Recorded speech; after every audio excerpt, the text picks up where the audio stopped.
Hello and welcome to the Beach House 34 podcast. I am so glad that you're here. I'm your host, Christine Worth. Before we begin today, I want to give a trigger warning. This story deals with the abuse of a developmentally disabled man. Listener discretion is advised.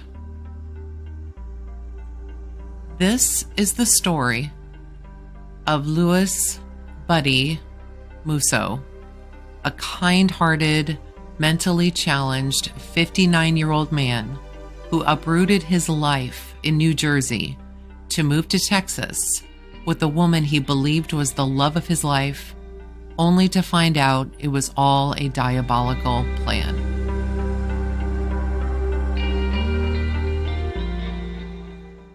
On August 26, 1998, in Galena Park, Texas, a man was on his morning jog when he noticed what he thought was a man sleeping in a nearby ditch. He didn't think much of it at the time, but on his way back from his jog, the man was still in the same position. It didn't look like he'd moved at all. So the man called 911. When the police arrive, they find a man's body beaten and bruised. The body was so heavily bruised that at first officers thought it might have been a hit and run. The problem with this theory, though, was that the man was wearing clean clothing. The clothes didn't have any tears, any dirt, or any blood on them. One shoe was lying on the ground, and the other shoe was on the man's foot, but it was on the wrong foot. Officer Cates, one of the responding officers, believed that the body was not killed in this location, but rather was dumped there. The man didn't have any identification, so the officers called other departments to see if maybe they had any reports of a missing person. Now, upon calling the Jacinto City Police Department, they found that a woman named Sue Basso had reported a man named Louis Buddy Musso missing. The police head over to Sue's apartment in Jacinto City to talk with her, but she had gone to the Jacinto City Police Department to give them Buddy's ID. She returned just a few minutes after the police had arrived at her home. The police learn that Buddy lives with Sue and her adult son, James O'Malley. She invites them into her apartment where they meet James and notice some bloody clothing and a bloody sheet near a cot on the living room floor. Sue said that Buddy slept on the cot and that the clothes were his. The police ask Sue and her son to come down with them to view the victim to see if they can identify him as Buddy. Upon arriving, the police park the car at a distance from the actual scene. Sue is too distraught to get out of the car, so instead James gets out and IDs the body. James, without any surprise, without any emotion, confirms that yes, it's Buddy. The police then take the both of them down to the police station to provide a written statement. What the police end up learning is horrific. About a year earlier, 59-year-old Louis Buddy Musso attended a church carnival in New Jersey. Even though Buddy has a developmental disability, he lives by himself in an assisted living facility. He has a job at a grocery store. He manages his own finances, and he is described as lighthearted, gentle, kind, lovable, and big-hearted.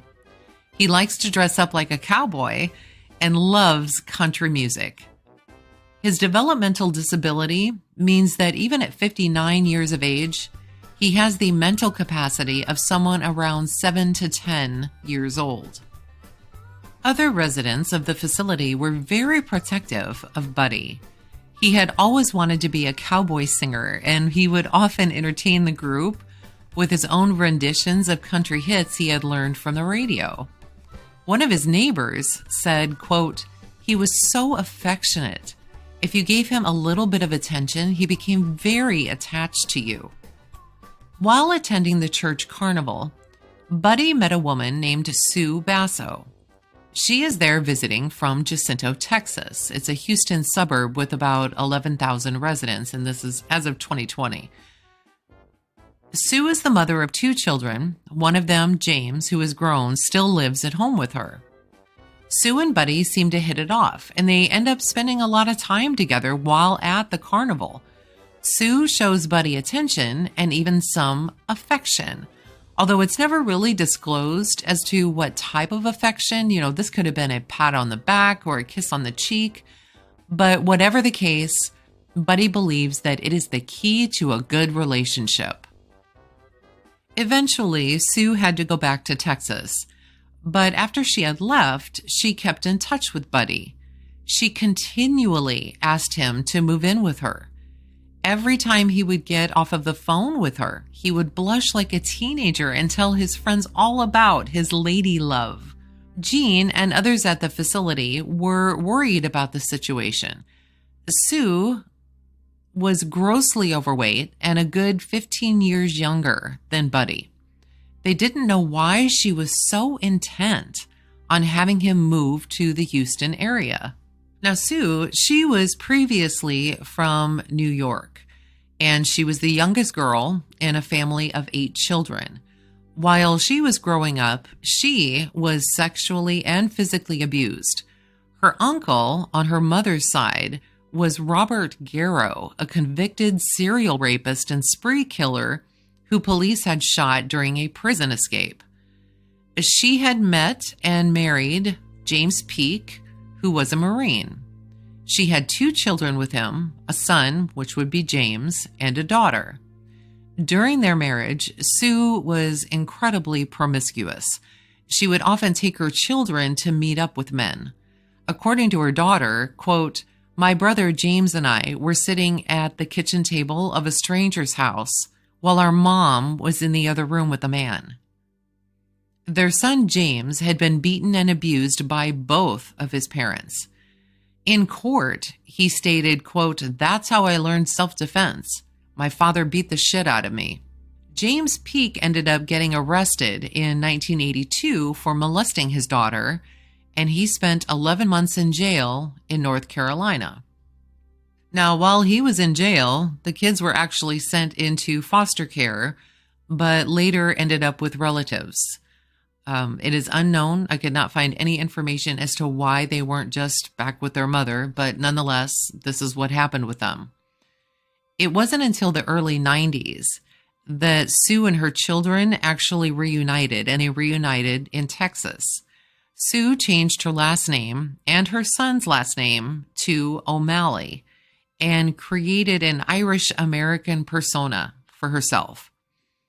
It was later learned that Sue and her son James had a sexual relationship. She forced him to shoplift. She forced him to beg. She made him eat on the floor and would often lock him inside the house during the day, even going so far as to nail the windows shut. Now, Sue's job in Texas was as an apartment complex security guard. And during this time, she meets and becomes romantically involved with another man named Carmine Basso. Even though Sue was still married to James, she couldn't marry Carmine, but she nonetheless took his last name and even introduced him to others as her husband. Now, Carmine, he ran an investigative firm and had even received a Medal of Honor from serving in the Vietnam War. The whole reason that Sue was in New Jersey, where she met Buddy in the first place, was because she supposedly went there to meet Carmine's parents, even though Carmine wasn't even with her. Now, it wasn't too long after Carmine and Suzanne had gotten together that Carmine ended up dead in his office, apparently of an acute issue with acid reflux. Now, this was ruled death by natural causes, but the timeline differs as to whether Carmine died while Sue was in New Jersey or if she was back in Houston around the time of his death. Regardless, though, Suzanne Sue Peak/Basso was now left without any kind of steady income. So here she's making all these phone calls to Buddy. And after all of these calls, from Sue to Buddy, Buddy starts to ship what little he owns to Sue's home in Jacinto City.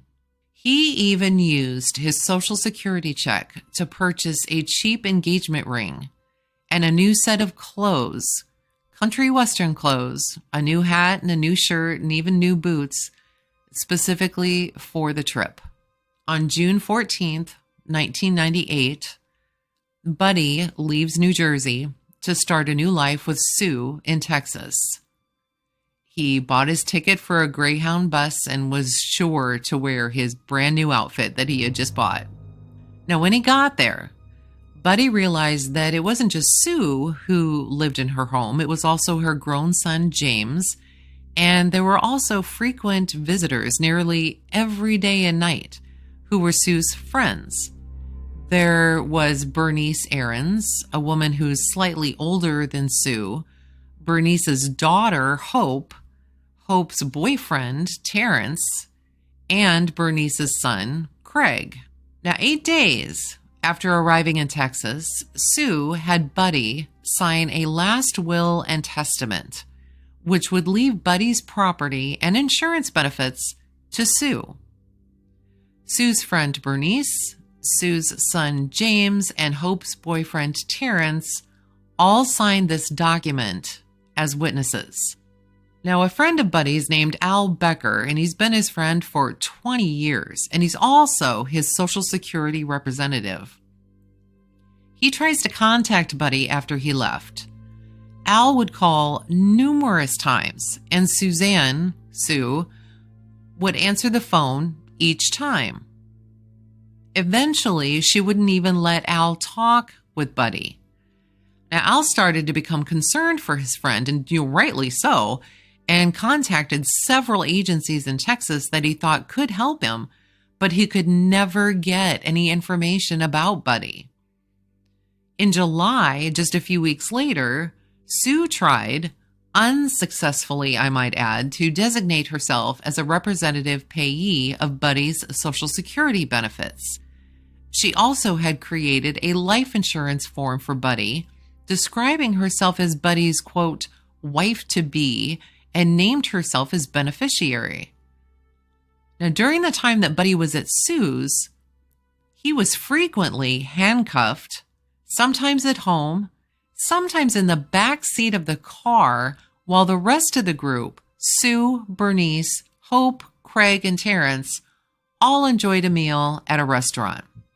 Within Sue's apartment, she had set up a mat of sorts for Buddy. Buddy was forced to kneel on this mat, and he was denied food and water.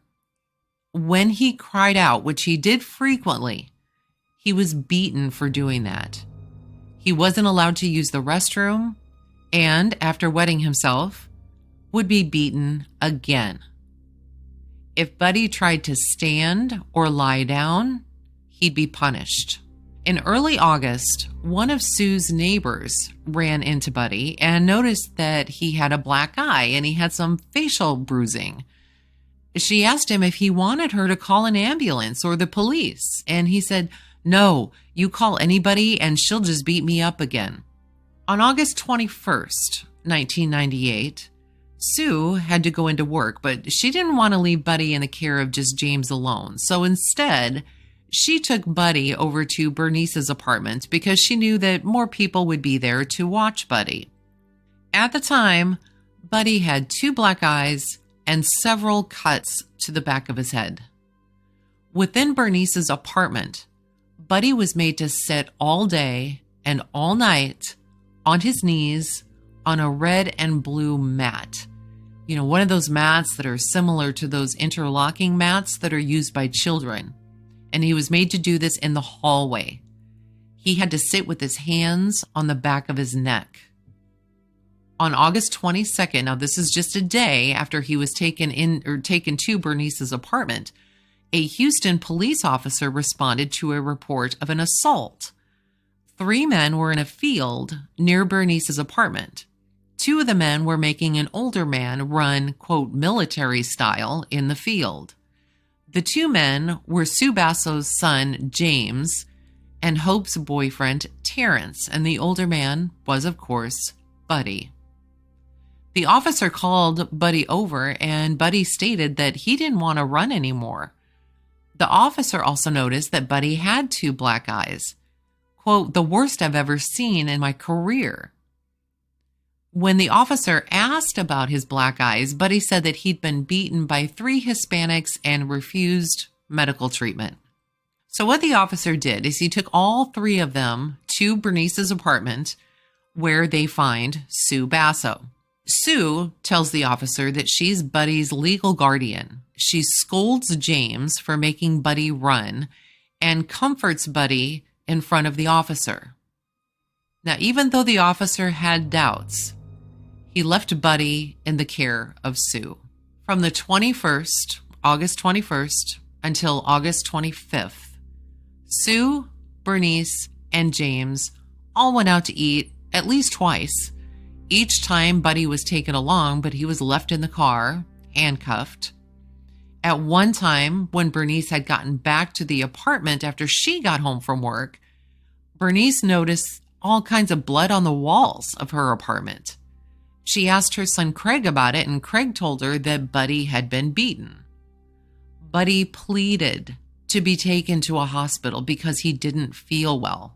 During this brief time, Buddy had been subjected to several beatings, including being hit with a belt, baseball bats, hands, fists, feet. He was kicked with boots and hit with other hard objects.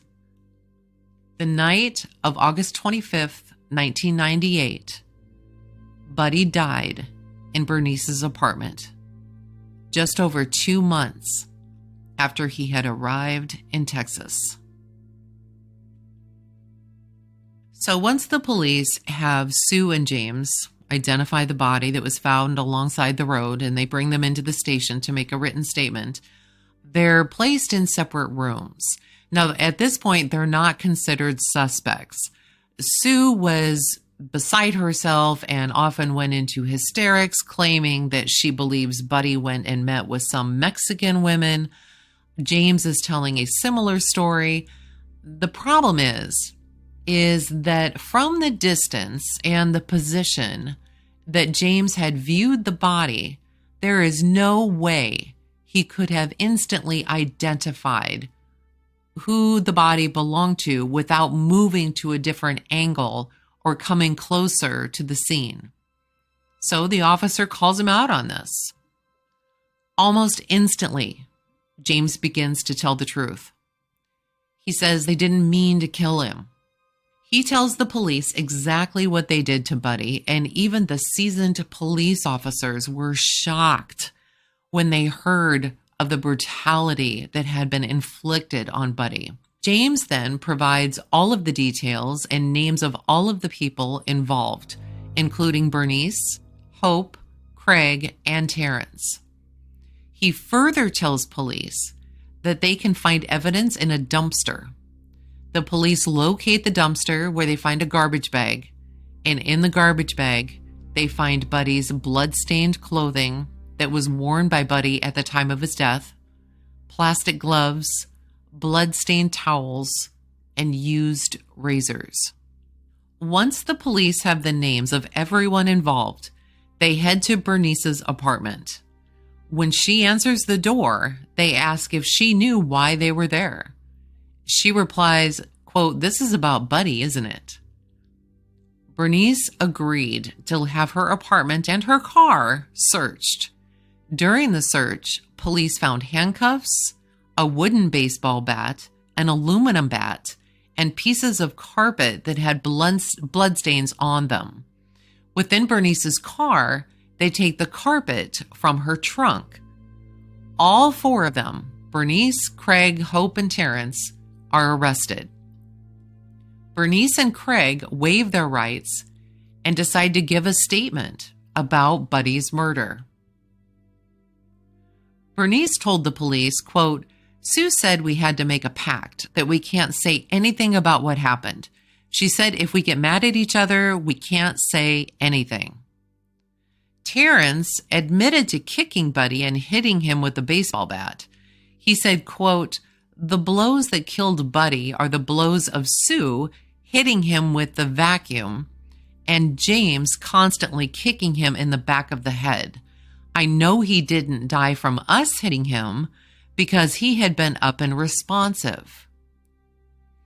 Hope refused to give a statement until she was given a meal. Once officials provided her with some food, she said she didn't know how to read or write, so instead she provided an oral statement, which they then wrote out for her.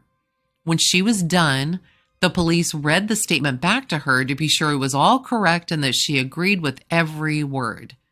She barely listened and instead just requested more food. Sue, knowing now that James has confessed, provides a written statement. In the statement, she said that she knew her son and friends had beaten and abused Buddy for at least a full day before he died. She did admit to beating Buddy herself and driving the car that belonged to Bernice with Buddy's body in the trunk. She said they drove to the place where he was found, and her son James, Bernice's son Craig, and Hope's boyfriend Terrence all grabbed the body and dumped it alongside the road. Sue then said she drove the car to a dumpster where they tossed the rest of the evidence that was in that garbage bag. Within Sue's apartment, they find insurance policies in Buddy's name, including one that provided for a payment of $65,000 in the event that Buddy died of a violent crime. They also found a last will and testament, which said that all of Buddy's entire estate was to go to Sue and, quote, no one else was to get a cent. Testing of the evidence that they gathered, the carpet and the bats and so forth, found that there was blood on the carpet taken from the hallway of Bernice's apartment, blood and hair on the wooden bat, and blood on the aluminum bat. There was also blood on Bernice's bumper of her car and blood on most of the items contained in the garbage bag that was recovered from the dumpster. It was revealed at trial that, and this is so heartbreaking, that in Buddy's pocket there was a note that said, quote, Sue and her son hit me. I want to come back to New Jersey. I need money for Greyhound. At trial, testimony also revealed that in the 2 short months that Buddy had been in Texas, he'd lost about 25 to 30 pounds. The medical examiner, who had to refer to a 7-page autopsy report, said that Buddy had 14 broken ribs, 2 dislocated vertebrae, a broken nose, a skull fracture, cigarette burn marks, and bruises resulting from blunt force trauma extending from the bottom of Buddy's feet all the way up his body, including his genitals, his eyes, and his ears. Blood was found in Buddy's mouth and within his windpipe. There were so many bruises that the medical examiner couldn't even count them. There were bruises of different ages that had been inflicted on Buddy over a period of days, even weeks, leading up to his death. His back and his buttocks had lash marks, which indicated that he'd been whipped. He had a severely blackened eye that came from a hinge fracture to his skull, which was likely caused by a blow to the back of his head. He had 17 cuts on his head and some 30 cuts and cigarette burns on his back. He further noted that Buddy had skin abrasions that could be attributed to contact with a cleaning solution or a scrub brush. Now, Buddy ultimately died from a skull fracture caused by an unknown object which left a large X-shaped laceration on his scalp. He had suffered approximately 18 or 19 blows to his head. James testified that he was pressured by his mom, Sue, to take part in the killing. Quote, "I didn't know what else to do. I was scared of my mother." He further said that he had dunked Buddy 4 or 5 times in a bathtub filled with household cleaning products and bleach. Sue poured alcohol over Buddy's head while James scrubbed him with a wire brush until he was bloody. Bernice and Craig admitted taking part in hitting Buddy, but said that Sue was the ringleader. Officer McCormick testified in regards to taking Hope's statement, where they had to write it for her because she couldn't read or write.